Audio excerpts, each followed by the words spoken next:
Dr. Duggan, thank you so much for this opportunity to film it and be with you today, and for all the education you give. Now, everyone can Google your name and who you are. The links for what you do will be in the description of this video. But how would you describe yourself in a couple phrases? Devoted. I am very much devoted to teaching. I've taught all my life, from the age of 18 until now, various things, but for 32 years I've been teaching dentistry, and I love the look in somebody's eyes when things finally start to make sense. That's great. Why do you do what you do? Teach dentistry in private settings, and now through the online lessons. A little bit more on that. I like I like educating people now, and I have a little problem because in recent decades it seems like there just aren't as many people that are really eager for education, and especially in the U.S. I've taught a lot of students in a lot of things over the decades in the U.S. and starting probably in the 70s and 80s, I started to see a little bit of falling off, and so I'm very grateful to the rest of the world, which I think basically the rest of the world is bailing out the United States educational system. You look at any classroom in a university in the United States and look at the distribution of people and where they're from, and there just aren't that many from the United States, which is a very powerful thing. We have a great educational system, but you don't have as many people that are really making use of it. And I want to take what I do in the educational area and just try to get it beyond our borders. So, there's the online work that I do, the YouTube channel that I have, is basically designed so that people from any country that are trying to learn dentistry can see what it's like to sit down with somebody and really get shown the difference between what works and what doesn't work. And that's a great way to give it. What would you suggest to a dentist who lost their grip or interest to the profession? I've had people like that have worked with me, that they just weren't happy with the work that they were doing. They weren't happy with their careers. They weren't happy with their practice. And it turns out that they mostly weren't happy because they didn't really know if they were doing good work. They didn't have the frame of reference. They didn't have the sense of standards, the fundamentals of what determines whether something that we do works or not. They weren't as aware of what really determines whether something works as they should have been. So there's this sort of unconscious dis-ease of, why am I doing this? I don't know if I'm doing a good job. Now, some people don't care whether they're doing a good job, and some people do care. And I've worked with people that do care, and as soon as we worked together and they got to the point where things made sense to them, and then they realized, okay, if I do it like this, it's going to work. I know I'm doing good work. Then they get happier with their practice again. And that makes a huge difference. Just knowing that things make sense, you're doing it right, you can problem solve the patient's needs and do something that you're convinced is going to serve them well. Thank you. There are less than 1% of dentists who do ideal or adequate work. Imagine that you are a head of the World Dental Association who has a power to fix it. How would you fix it? Well, first of all, I'll take a little bit of an issue with your number, okay? Or how you specify it. I mean, I would say probably less than 1% do ideal work, okay? But you don't need to be doing ideal work to serve the patient, okay? All you have to do is do work that's going to serve the patient, last a long time. As I always say, if it's going to last its expected lifetime, then that's as good as it gets. Okay, as far as the patient's concerned, that's as good as it gets. You know, if the tapers aren't quite right or whatever, I mean, if they aren't perfect or the walls aren't perfectly smooth, nobody cares as long as it serves the patient for as long as it should. So, yeah, I would say that of 100% of the dentists, you know, maybe 1% are doing it ideally or perfectly or whatever, but that's just because that's what they love to do and they have the capability of doing that, but nobody cares for them. So you're the head of the department. How would you fix that problem? First of all, I'd say that probably a third of the dentists do work that lasts the patient as long as it should. So they're doing adequate dentistry, okay? And if it lasts as long as it should, you could also call it optimum dentistry. A third of the dentists just don't care. And a third of the dentists just have never really heard the principle or really understood the principles well enough to know they're doing good dentistry, even if they do care. So, you know, what would I do if I were in some sort of position of control? The dentists that don't care, I'd probably load them all onto a big ship and push them out to sea. And hopefully I never see them again. Well, you know, realistically, you know, what can you do to somebody that doesn't care? You know, if they're only in it for their own interests. You know, we know what it looks like when somebody's only interested in things that benefit them and they don't care anything about anybody else. You know, we have a very profound sense of what that looks like in society today. So, yeah, how do you change a person like that? Most of the time, you don't. But certainly take the third of the people that just, where dentistry doesn't quite make sense, and they would enjoy dentistry a lot more if it did make sense, and they care to do it well. You know, that's something that you can work on. But you know, like I said, I love to teach a class for practicing dentists that aren't happy. Okay, and find out why they're not happy. And a lot of times it's because they just don't have a clear sense of, you know, what the really fundamentals are that drives things. So, but how do you market a class like that? I've never been able to figure that out. But continuing education at the level of just the basic fundamental principles is needed.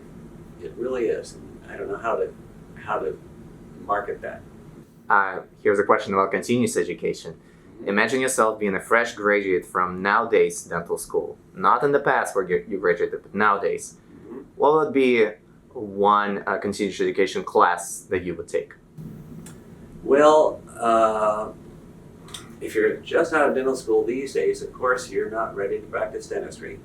You haven't had enough clinical experience. So really, the thing, you know, unfortunately, it's come down to, you know, everybody needs to do an AEGD or a GPR. That's pretty much a given these days. 30 years ago, as you said, it was not. But, you know, before you start doing continuing education, you know, you probably should do something to get a really good, you know, to get a lot more clinical experience. Now, in dental school, you can do that if you just bring in enough patients and, you know, and you have enough chair time in the dental school, you can do a lot more complex cases. But if you haven't done that, you need to find it outside. And AEGD may be the best thing if it's really emphasis on the educational part of it. But I think that beyond that, if I were going to really want to excel in some area, like, for example, cosmetic dentistry, I would do everything I could with the AACD and start doing cases in my practice that I documented very well and present them to groups of my peers, people that are interested in cosmetic dentistry. Join the Academy of General Dentistry and work on your mastership and your fellowship there. But again, you know, take what you're doing in your practice, document it, and get people's feedback on it. Powerful stuff. But, you know, you're also going to run into a lot of people that are passionate about doing good dentistry in any of those organizations where you have to present your work and you have to have the courage to stand up and say, hey, this is what I did. Makes sense. Now, what is conservative dentistry? I I've asked you that before, haven't I? You did. Yeah. So, but it's a good question because most people think it's just you're preserving tooth structure. But my definition of conservative dentistry is that we're preserving the patient's finances, their time, their inconvenience, their pain, their discomfort. In other words, conservative dentistry means we're doing something that's going to serve the patient for the longest possible time. They don't have to pay to have it done again or anything like that. What is it that you don't like about dentistry? I don't like going to a dental lab and looking at the cases. And if you don't want to like it, then you can go look at a dental lab too. And I've done that. I've videotaped lots of cases at dental labs, and the dentistry is horrible. And I look at it and I go, this person didn't care. And so I don't like the fact that there are so many dentists out there that really don't care about the patient, but the patients think they do. And the next question is, at which age do you think it's too late to start or continue a career of a dentist in the United States? To start or continue. Yeah, let's say there are foreign graduates who are coming here, so they would continue their career of a dentist. That's true. And there are US people, Americans, who decided to start career of a dentist too late, like after 30s or 40s. That's too late? Okay, that's a question for you. It obviously depends on the person. You know how old I was when I started dentistry, right? After 40s? I was 40. 40. Yeah. So I was the oldest dental student in the school at the time. And yeah, that's not too late. You know, if you enjoy learning and you bring a passion to learning, which I always had. And, you know, I had an advantage over all my younger students. You know, I was, competing in grades and stuff like that with kids that were 22 to 25, 26 years old. The advantage was, I've been learning all my life, and I've been learning independently all my life. And I had some pretty good approaches to how to learn and do it efficiently. Like I said, I had a 2-year-old when I was in dental school, and so I couldn't waste my time. And so, at any age, you can go back. I've had students, when I first started teaching these kinds of classes, I was in my mid-40s, and I had students that were in their 50s that were, taking my classes and so forth. And it was all a very great experience for everybody, because, it doesn't matter what age you are if you have a passion for learning. At which age do you think it will be great for you to retire, and what would you like to do until that age, and what are your plans for retirement? Okay, well, yeah, my retirement age has already been picked out. Okay, so I'll be teaching here at Duggan Oral Design for another 4.5 years. So I decided I would teach for 5 more years once I established Duggan Oral Design. So this venue will give me the opportunity to really expand a lot of what I'm doing. But by the time I'm 80, it's that's going to be enough. I think I would like to come back here.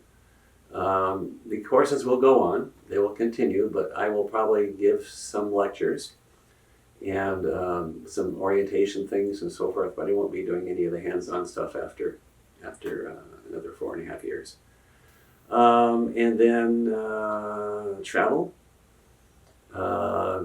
pursue some more of my passions, photography, woodworking, music, cooking. Maybe I'll take a culinary school class or something like that.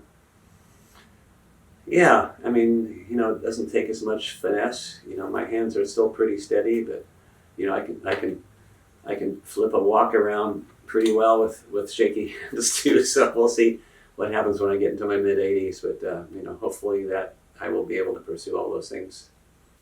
Well, I hope you're gonna enjoy it. Oh, I know you will.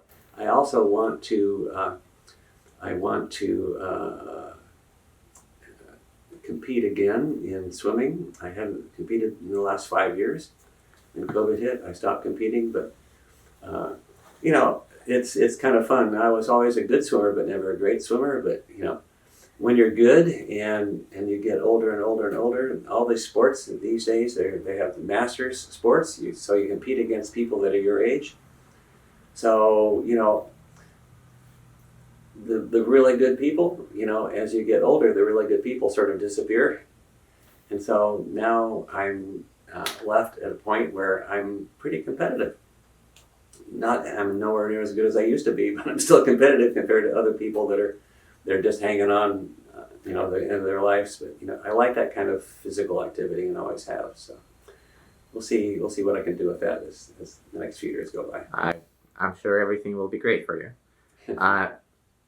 So there are some people who are at earlier stage in choosing dentistry as a career. Now, why some people shouldn't choose that career? In other words, how would you describe the profile of a person, or his thoughts and his skills and his thinking, saying, "Hey, Joe, dentistry is not for you"? Mm-hmm. Well, I've had a couple of students over the years. I've had 6,500 students, something like that now, and I've had a couple that I recommended that they pursue something else. Now, why did I do that? One of them was a woman that was trying to pass exams and get her California licensure because her husband was a licensed dentist and had a practice, and he wanted her working in his practice. She hated it. She hated every minute of it, and she didn't bring anything. She didn't bring any of herself to the learning process. And so she just wasn't going to make any progress. There's one exam that she had failed, I think, 15 times. And she was coming back to try it again. And I just said, if your heart isn't in it, then you're not going to make the progress that you need to. And then another one was the younger brother of one of my old students, who was the older brother was quite good and quite talented. The younger brother just wasn't interested at all. But the older brother wanted him, and then he went through dental school and wanted him to get licensed so he could work with him and so forth. And that sounds nice, but if your heart isn't in it, you're just not going to learn what you need to. And so the heart's the really big thing. And but there's so much in dentistry that you can give your heart to. It may just be the people that you're helping. It may be that you're just totally fascinated by the level of finesse and the technology that's involved and this kind of thing. It may be doing something good for people, but also you might be fascinated with how do you work with somebody without traumatizing them, when they are basically, have a phobia for dentistry. I've talked about that a lot on my web-dds.org website. So, I would, there are, if you're passionate about it, there's, you can put enough effort into it, as long as you don't stop studying before it makes sense, then you'll be okay. Just make sense of it, and you'll do a good job, and you'll enjoy it. Any last piece of advice to foreign trained candidates applying to US and Canadian dental schools? And that's our final question. Okay. Well, of course, you got to learn the ropes. You got to figure out what all the rules are and what all the things are that you have to do in passing the exams and so forth. And so there's a lot of hoops to jump through, and it's a lot. And I recognize that. I've seen an awful lot of people that, I've said before, the courage that it takes to come to this country and know that there's so much to do is really, really impressive to me. No American student has any clue as to what you guys have to go through. And so, knowing what you have to go through and planning it out carefully is fine. Doing what you need to do to get into dental school and present present yourself in a way that the dental school really wants you to come and work for them. When I work with people, I have a very clear picture as to who's really going to be a credit to a dental school. But just making sure that you get the most out of dental school. That's probably the most critical thing of all. Most international dentists or U.S. dentists that go to dental school, they just do the program. They do what they're told. Every week there's this and this and this that you have to do, and they don't do anything more than that. That's not enough. That doesn't work these days. So speaking to the international dentists, when you get there, you should be pretty much ready for your clinical years. And you've got to get more patients and more complex patients than the school is going to give you. They will give you the simplest cases for a variety of different reasons. There are political reasons, there are financial reasons why the school is not going to give you cases that are complex enough for you to learn enough to really be competent and confident when you graduate. So as I've said on my website, that for dental students part right there, you go outside the school, you make an arrangement with the dean, you go outside the school, you advertise for free dental screenings, and you screen patients every Sunday afternoon and get some complex cases that need a lot of fillings or a lot of crowns or difficult bridge work or something like that. But get enough cases so that you'll really see the cross section of what's going to be coming into your office when you start practicing. Because these days, if you graduate dental school and you've only done 5 crowns, nobody's going to hire you. And you're probably glad they don't hire you because you don't know what you're doing. Just don't have enough experience yet. So, but everybody can go to any school and get the clinical experience they need if they put the effort into getting the patients. And ultimately, our success in the rest of our lives, or the rest of your lives, is, can you get patients? So this is a great time to learn. You need to get them as patients for learning in dental school, but patient management is a huge thing. How you market yourself to patients, how you get them to want to come to the dental school, that's probably the most impactful learning experience that you're ever going to have. Then when you get out of dental school, you're halfway there towards starting to think about, okay, I can actually build a practice. Build the practice within the dental school. I haven't actually used that phrase before, but that makes a lot of sense. Thank you so much for all your pieces of advice and knowledge and all your courses. Dr. Duggan is giving a lot of classes online and offline, so get your time and make sure you take his education. I want to thank you for this time and interview, and I'm sure there will be someone who wants to ask questions, so they will write them in the comments, and I can send them to you, or we can somehow answer them. Yeah, you can just forward them to the support@DugganOralDesign.com email address. All the info on that, as well as your YouTube channel and your websites, will be in the description. Yeah. Make sure you guys subscribe to Dr. Michael Duggan's sources, as well as to this channel, and I wish you all the best. I will certainly do everything I can to support the most courageous people I know.